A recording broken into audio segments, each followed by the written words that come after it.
know, Riku has changed. What do you mean? Well...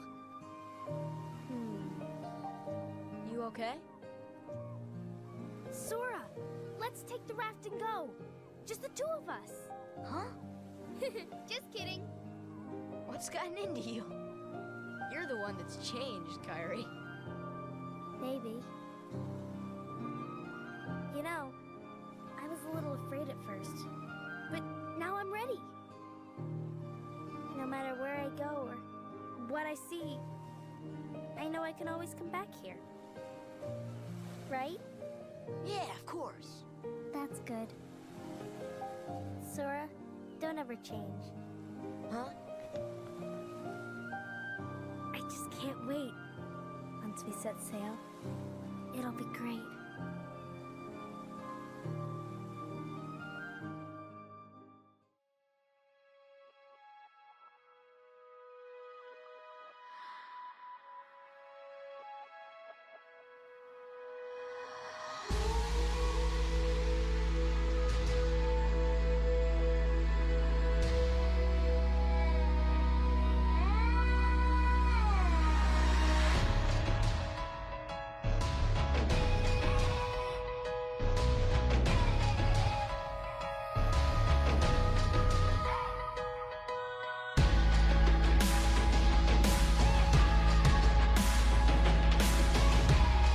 I think if there are 3 games that defined my vested interest in gaming, then it has to be the 7th Saga, Spyro, and none other than Kingdom Hearts.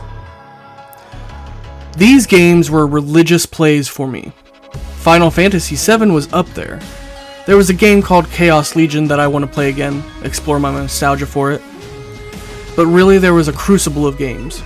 Mind you, I'm talking plop my ass down and play for 8 hours games. These were games that were single player, because if I'm talking about games that modeled my playtime, Halo was a time sink with me and my father. But when he went off to prison and my mother went off to work, I was left with a rare pocket of time in the world. As many millennials remember fondly, it's that time they were mature enough to be left alone for maybe a few minutes to a couple of hours. Namco Museum, how you doing? Celebrity Deathmatch? Yes please. Rogue Trip, Wind Waker, Gale of Darkness, Luigi's Mansion, you name it. But my PS2 was special. My dad bought it for me. We went to Kmart in the middle of the day, and I played Chaos Legion, Namco Museum, Blood Omen 2 for hours on that thing. Blade was sick as hell too. But Kingdom Hearts was different. To unassuming folk, a game about Disney characters seemed wacky. But it was anything but wacky to me. This game captured starlight in my eyes. The relationship between Riku, Sora, and Kairi. It was sad. It was gut-wrenching. And it was fun. When I sold my collection many years back, I didn't think about all those memories I had sunk into those games. So when I saw the remix on Nintendo Switch, I was excited. Until I played it. This cloud gaming took all the soul out of it. And not only that, it made it unplayable. Unless I could predict everything a half a second ahead, Kingdom Hearts was a game that you had to master.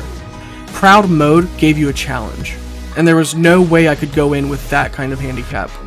So as time went by, I forgot about it, until it came up for sale on Steam. I sighed, wringing my wallet for the nth fucking time. I sat down and was transported. When I tell you Kingdom Hearts will make you sweat, I mean it. Truth be told, as much appreciation I have for grimdark and Dark Souls environments, I've never cared much for it.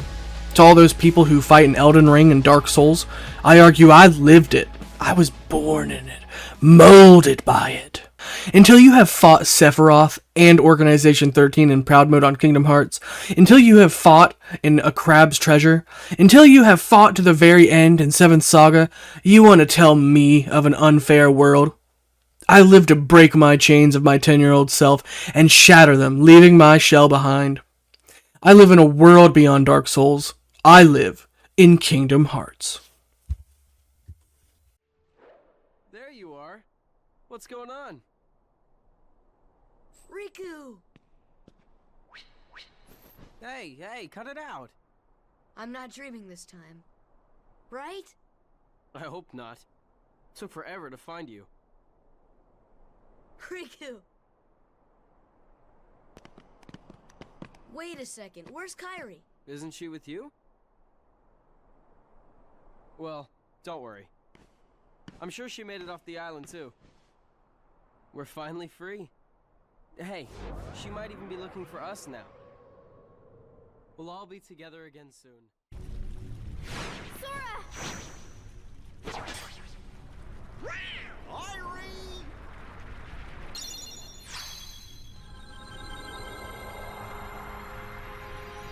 Kairi, thank you. Sora! You know what's funny? I looked everywhere for you, but you were with me all along. Finally, we're together, Kairi. Now, it's time to get Riku back. You think it'll ever be the same again between us? Riku's lost his... When I turned into a Heartless, you saved me, remember? I was lost in the darkness. I couldn't find my way. As I stumbled through the dark, I started forgetting things. My friends, who I was. The darkness almost swallowed me. But then I heard a voice. Your voice. You brought me back.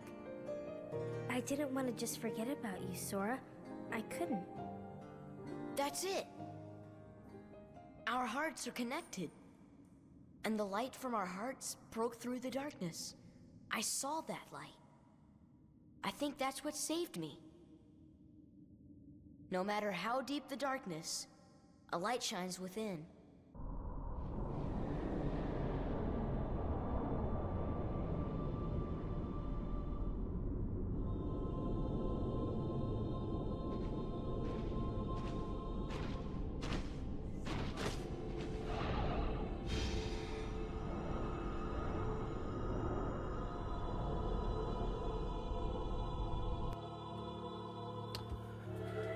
So in my adventures of returning to my solo library, and in between spitting in my boy's mouth on the weekend, I've been dedicating a couple hours here and there to replaying the Kingdom Hearts adventure. Truth be told, I've only ever played 1 and 2. Never played the Chains of Memories, and from what I saw, I didn't really need to. But I always wanted to. So in the future, definitely expect more videos, 1 for each game. I want to document my experience across the series, as someone who has still not played most of the adventure. I'm so excited to see what 3 has in store, so excited to see what happened to Riku, but today, I'm talking just plain old Kingdom Hearts 1. And I think my hot take is, I don't really think Atlantica is that bad. I think the movement doesn't actually feel that bad. Don't get me wrong, I don't love the level, but it's not the worst. Like, everybody complains about it on... I just don't get it. The crown of the worst level, in my opinion, has to go to the jungle. I swear to God, guys, you can defend it all you fucking want, but it's traveling in between 4 rooms for 2 hours. No fucking things. The only redeemable thing about the Tarzan world is that you get the cool-ass minigame sliding down the fucking... And I didn't even know that was a thing when I was a fucking kid, because I never bothered going back there, because I was like, okay, 3 fucking rooms, I'm done. Whatever, I'll move on. But if you want to talk about good levels, though, Hollow Bastion, mwah, fucking chef's kiss. Now let's talk about that gem piece, huh? I don't care much for Wonderland. Boss kind of sucks too there, but I'll tell you, best boss fight has got to be the fight with the Phantom in Neverland. That little countdown thing that he did, probably one of the cooler mechanics that I've seen. But my favorite world has to be a tie between Halloween Town and Agrabah. I really love Agrabah. And they're just fun. Aladdin's my fucking boy, alright? Never mind my man Jack. When going back and playing through, I just really think Monstro's a dog shit level. I'm gonna stand by that.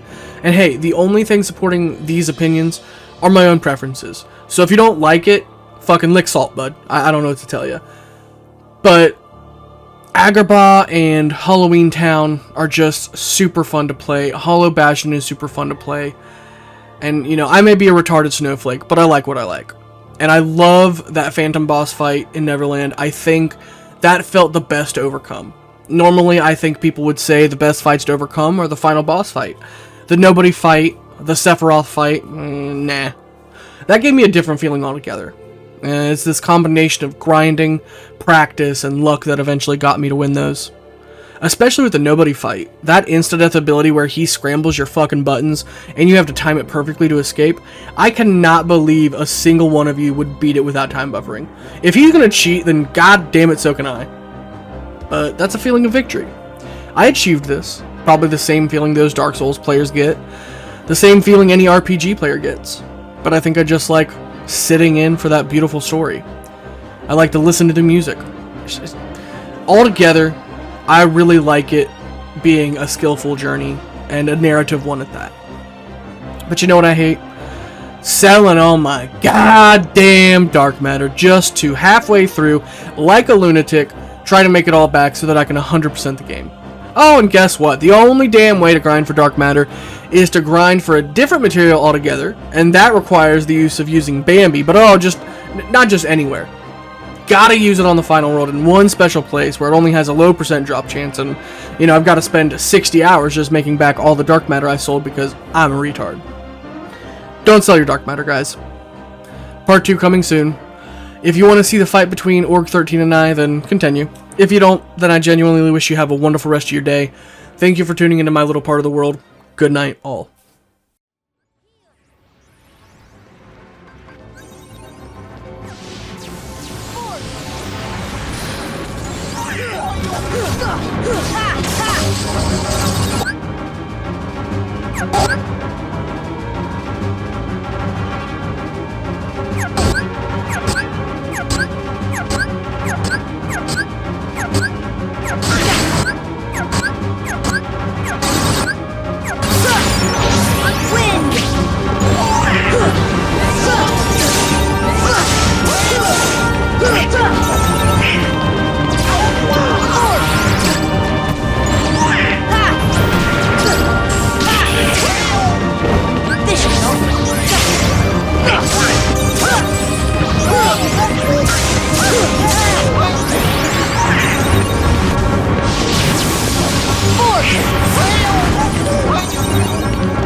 What are you talking about?